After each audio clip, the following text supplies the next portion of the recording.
साबुदाणा आणि बटाट्याचे चकली पापड तुम्हाला आवडतात का? आवडत असतील तर हा व्हिडिओ खास तुमच्यासाठी आहे. Hi everyone, welcome back to my channel. This is Priyanka from रियांशन आई. तर ना मी आज इकडे साबुदाणा बटाट्याचे चकली पापड बनवणार आहे. त्याच्यासाठी मी अर्धा किलो साबुदाणे रात्री भिजत घातले होते. त्याच्यासाठी मी हे 6 बटाटे घेते. ह्याच्यामध्ये 3 छोट्या आकाराचे आणि 3 मोठ्या आकाराचे असे 6 बटाटे मी घेतलेले आहेत. तुम्हाला आवडत असल्यास तुम्ही 1-2 बटाटे नक्कीच ॲड करू शकता. त्यानंतर हे बटाटे मी 2 पार्टमध्ये डिवाईड करणार आहे, म्हणजे कट करणार आहे आणि त्यानंतर कुकरला त्याच्या 3 शिट्या करून घेणार आहे. बटाटे थोडेसे अर्धे कच्चे राहिले तरी चालणार आहेत, काही प्रॉब्लेम नाही. फक्त जास्त ओव्हर कुक होऊ देऊ नका. आता मी हे बटाटे कुकरमध्ये ट्रान्सफर केलेले आहेत आणि त्याला मी 3 शिट्ट्या काढून घेणार आहे. 3च शिट्ट्या काढून घ्या, त्यापेक्षा जास्त शिट्ट्या आपल्याला करून घ्यायच्या नाही आहेत. आणि कुकर लावून झाल्यानंतर साईड बाय इकडे मी 3 ग्लास पाणी गरम करायला ठेवलेलं आहे. म्हणजे गरम म्हणजे उकळीत आणायची नाही आहे, फक्त साधारण गरम करायचं आहे. पाणी गरम होते तोपर्यंत मी इकडे हिरव्या मिरचीचं वाटण करत आहे. इकडे मी 10 ते 12 मिरच्या घेतलेल्या आहेत. तुम्हाला हवं असल्यास जास्त तिखट हवं असेल तर जास्त मिरच्या ॲड करू शकता. प्लस इकडे मी 1 लिंबू घेतलेला आहे, तो ह्या मिरच्यांमध्ये मी पिळून घेते आणि त्याच्यानंतर ह्याचं आपल्याला एक हिरवं वाटण तयार करायचं आहे. अशा प्रकारे मी हे छान वाटण थोडंसं पाणी घालून परत थोडंसं 1-2 वेळेला फिरवून घेते आणि नंतर ते एका वाटीमध्ये मी व्यवस्थित असं काढून घेतलेलं आहे. आता इकडे आपले साईड बाय बटाटेही शिजलेले आहेत. बघू शकता तुम्ही, हे ओव्हरकुक झालेले नाही आहेत. आता ह्या बटाट्यांची छान अशी सालं मी काढून घेते. सगळी सालं काढून झाल्यानंतर इकडे हे साबुदाणे आहेत भिजलेले. ह्या साबुदाण्यामध्ये आपल्याला हे जे गरम पाणी मी केलं होतं ना, त्यातलं फक्त अर्धं पाणी आपल्याला ह्यामध्ये ॲड करायचं आहे. म्हणजे 1.5 ग्लास पाणी, यातलं 3 ग्लास होतं त्यातलं 1.5 ग्लास पाणी मी ह्याच्यामध्ये ट्रान्सफर केलेलं आहे. आणि त्याच्यानंतर आता मी हे नीट ढवळून घेते. ढवळून झाल्यानंतर हे जे हिरवी मिरचीची पेस्ट आपण करून घेतलेली आहे ती ह्यामध्ये ॲड करायची आहे आणि परत हे व्यवस्थित मिश्रण सगळं एकजीव करून घ्यायचं आहे.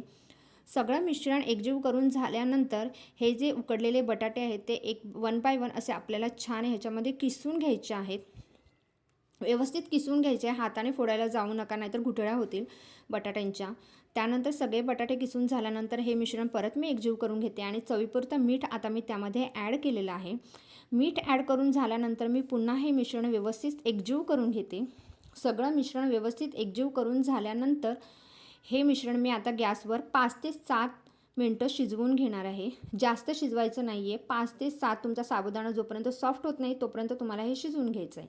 शिजवून घेतल्यानंतर आपल्याला हे मिश्रण थोडंसं थंड करायचं आहे. थोडंसं हलवून घ्यायचं, म्हणजे वाफ निघून जाते आणि ते मिश्रण थंड व्हायला मदत होते. इथे मिश्रण माझं थंड करून झाल्यानंतर मी घरीच ही पायपिंग बॅग तयार करते. तुम्हाला हवं असल्यास तुम्ही दुकानमध्ये जाऊन केकसाठी यूज करता ती पायपिंग बॅगही आणू शकता. माझ्याकडे ही प्लॅस्टिकची बॅग होती, त्याच्यामध्ये आता मी हे मिश्रण ॲड करते आणि त्याच्यानंतर मिश्रण ॲड करून झाल्यानंतर वरतून रबर बँडने बोनेटने हे टाईट करणार आहे. खालून थोडंसं कट करून घेणार आहे, ज्याच्याने आपल्याला चकली पापड ज्या शेपचे हवेत तसे आपल्याला बनवून घेता येतात. आता त्यानंतर हे बघा, मी अशा प्रकारे ह्याचे शेप बनवते. तुम्हाला हवं असलं तुम्ही तुमच्या आवडत्या शेपमध्येही ह्याचे पापड बनवू शकता. मी चकली टाईपमध्ये एक लंबुडक्या आकारामध्ये अशा प्रकारे मी हे शेप असे छान बनवून घेते आणि त्याच्यानंतर मी हे सगळे पापड व्यवस्थित बनवून घेणार आहे. ॲक्च्युली ना मी यूट्यूबलाच एक व्हिडिओ बघितला होता, त्याच्यामध्ये त्या साबुदाणा स्वच्छ भिजवून घेतात, त्याच्यामध्ये त्या मिरचीची पेस्ट ॲड करतात, त्याच्यानंतर ते उकडलेले बटाटे ॲड करतात आणि त्याच्यामध्ये त्या उकळून गरम केलेलं पाणी ॲड करतात, मिक्स करतात आणि नंतर त्याच्या अशा चकल्या बनवतात. पण जेवढं मला माहीत आहे ना, तुम्ही जर गरम पाणी साबुदाण्यामध्ये ॲड केलं आणि डायरेक्ट चकली बनवायला गेलं तर तुमची चकली येणारच नाही. म्हणजे माझी तरी नाही येणार. तुमची येत असेल तर मला कमेंट करून नक्की सांगा. ते थोडंसं साबुदाणे जरी भिजलेले असतील तर गरम पाणी टाकून परत तुमची चकली निघते, हे पॉसिबलच नाही आहे. तुम्हाला थोडंसं ते साबुदाणे थोडेसे शिजवून हे घ्यावेच लागतात. असो, त्यांनी कसं केलं मला माहीत नाही, पण त्यांनी जे दाखवलं ते पॉसिबल नाही आहे असं मला तरी वाटतं. तुमचे जर तसे पापड होत असतील तर मला नक्की कळवा. तुम्ही काही वेगळी ट्रिक वापरत असाल तर तेही मला कळवा. तर मी हे थोडेसं गरम करून घेतलं, त्याच्यानंतरच माझ्या चकल्या ह्या पडलेल्या आहेत. तर मी माझ्या आवडत्या शेपमध्ये ह्या सगळे साबुदाणे आहेत ना, साबुदाण्याचे पापड जे आहेत ना ते बनवून घेते.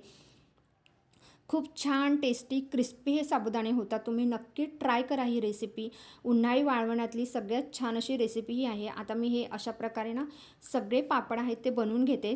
आता माझे हे सगळे चकलीच्या टाईपमध्ये अशा लांब आकारामध्ये असे वेगवेगळ्या शेपमध्ये मी हे पापड बनवून घेतलेले आहेत आणि आता हे मी सुकवायला ठेवते.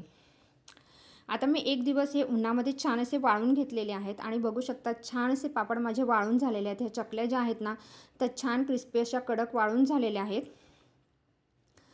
त्याच्यामध्ये कुठेच म्हणजे असं मऊपणा राहिलेला नाही आहेत. एक दिवस तुम्हाला जर वाटलं तर तुम्ही अजून एक दिवस अर्धा दिवस उन्हामध्ये सुकवा, ते ड्राय करा.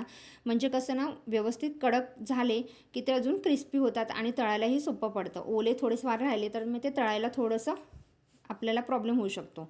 तर आता मी तुम्हाला हे जे चकल्या आहेत ना त्या छान अशा तळून दाखवते. त्याच्यासाठी मी पॅनमध्ये तेल गरम करायला ठेवते आणि हे बघा पापड असे इझिली तुटत आहेत, म्हणजे ते छान असे ड्राय झालेले आहेत. आता तुम्हाला मी हे पापड आहेत ना एक बाय एक तळून दाखवते. म्हणजे तुमची जी साईज होती ना त्याच्या डबल साईजमध्ये ह्या फुलतात ह्या चकल्या, व्यवस्थित होतात आणि क्रिस्पीनेस तर विचारूच नका. इतका यम्मी आणि टेस्टी झालेला आहे ना आणि क्रिस्पी तर इतके छान झालेले आहेत ते तुम्ही नक्की ट्राय करा. तुम्ही बघू शकता या चकल्या माझ्या ज्या आहेत किती छान झालेल्या आहेत. अशा मी वन बाय वन सगळ्या जेवढ्या आहेत ना, म्हणजे जेवढ्या मी तळण्यासाठी काढलेल्या आहेत तेवढ्या सगळ्या मी व्यवस्थित फ्राय करून घेते तेलामध्ये.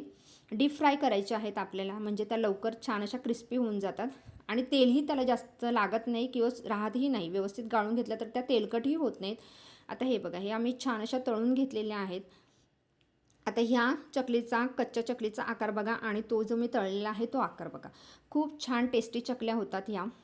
आणि त्याच्यानंतर ह्याच्यामध्ये जो आपण बटाटा ॲड केलेला आहे ना त्याच्यामुळे त्याला एक गोल्डन ब्राउनिश कलरसुद्धा होतो. जेव्हा तो बटाटा तळला जातो तेव्हा त्याला हा जो गोल्डन ब्राउनिश कलर येतो ना तो इतका सुंदर दिसतो आहे ना, खूप म्हणजे खूप छान दिसतो आहे. तुम्ही हे पापड घरी नक्की ट्राय करा. हे बघा हे इतके सुंदर असे पापड दिसत आहेत. तुम्ही हे घरी ट्राय करा. अशी रेसिपी तुम्ही ट्राय करा आणि माझा व्हिडिओ जर तुम्हाला आवडला तर व्हिडिओला लाईक करा, शेअर करा आणि तुम्ही जर माझ्या चॅनलवर नवीन असाल तर चॅनलला प्लीज प्लीज प्लीज सबस्क्राईब करा. हे पापड तुम्ही नक्की ट्राय करा आणि तुमचे पापड कसे बनले ते मला कमेंटमध्ये नक्की नक्की सांगा. हे तुम्ही हातात जरी घेतले ना तर लगेच याचा क्रिस्पीनेस होतो, लगेच हे तुटतात, छान असे खरपूस होतात. मला तर हे पापड भरपूर आवडले. तुम्ही नक्की ट्राय करा. चला तर मग भेटूया नेक्स्ट व्लॉगमध्ये. Till then bye.